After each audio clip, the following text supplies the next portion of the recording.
वर्ष खासदार भेटले का मला माहित नाही। 10 वर्ष नाही, कुठं जाहिरात दिली नाही समा पेपरला हरवले बक्षीस काय, म्हणजे 10 वर्ष जे खासदार म्हणून इथं मतं घेऊन गेले ते आपल्याला साधे भेटले सुद्धा नाही।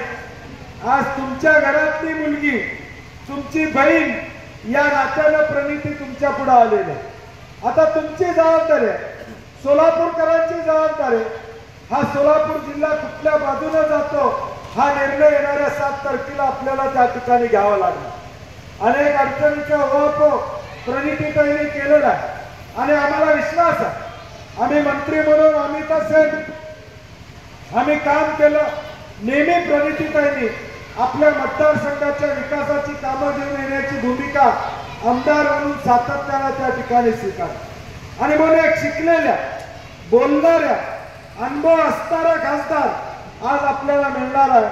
आता आपली जबाबदारी आहे की मतदान करून त्यांना खासदार म्हणून निवडून देण्याची आपली जबाबदारी असतात। 10 वर्षाचा निष्क्रियतेचा अनुभव आपल्या पाठीशी आहे।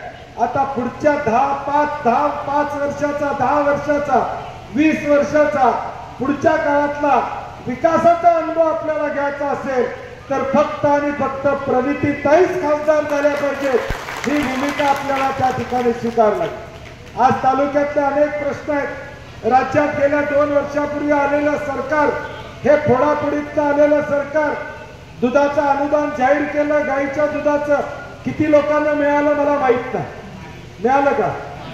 अटीच एवढ्या घटल्यात की ते 5 रुपये येता येता आमचे 50 रुपये संपले। म्हणजे मस घेतली होती दुधाला, आता व्याला आली तरी 5 रुपये काय मिळालं नाही, अशी आमची परिस्थिती दुधाच्या अनुदानाची त्या ठिकाणी झाली। हे फसवा सरकार, ज्या सरकारनं नुसत्या घोषणा केल्या काही केलं नाही, या पद्धतीचं हे सरकार आहे। मराठा आरक्षणाचे निर्णय झाले, कोण कोर्टात जाते हो? नावं तुम्ही बघा, कुणाच्या संबंधित आहे ती माणसं जी कोर्टात जातात, ती जाहीरपणे सांगतात की आम्ही आमच्या नेत्याच्या जवळ आहोत। हे फडणवीस साहेबांचं नाव सांगतात की आम्ही यांच्या जवळ आहोत, तीच माणसं कोर्टात जातात, हे आरक्षण थांबवायचं काम त्या ठिकाणी करतात। मग नेमका आरक्षणाला विरोध कुणाचा आहे हे लोकांना आता लक्षात आलेलं आहे आणि म्हणून माझी विनंती आहे की अनेक जाहीरनाम्यातले मुद्दे अनेक देशमुखांनी आपल्या समोर सांगितले, विशेष करून महिलांना, गरीब महिलांना महिन्याला 8,500 म्हणजे वर्षाला 1 लाख रुपये काँग्रेसची सत्ता आल्यावर तुमच्या अकाउंटवर डायरेक्ट त्या ठिकाणी मिळणार। डायरेक्ट नवऱ्याच्या अकाउंटवर नाही, तुमच्या अकाउंटवर डायरेक्ट महिन्याला 8,500 रुपये। मुलगा ग्रॅज्युएट झाला, मुलगा डिप्लोमा झाला की त्याला ताबडतोब 1 लाख रुपये त्या ठिकाणी दिले जाणार आहेत। या पद्धतीचा निर्णय आमचे नेते राहुल गांधींनी घेतलेला। मराठा समाज आहे, आता तलवार नाही काढली तर परत काढायला मिळणार नाही। आलं त्यावेळी या ठिकाणी वार केला तरच ही संधी आपल्याला साधता येणार आहे। छत्रपती शिवाजी महाराजांच्या विचाराचे पायी कमी असो तर मराठ्यांना फसवणाऱ्यांना त्यांची जागा दाखवायची जबाबदारी आपल्याला 7 तारखेला घ्यावी लागेल। 7 तारखेला आपल्याला या मताद्वारे निर्णय घ्यावा लागेल।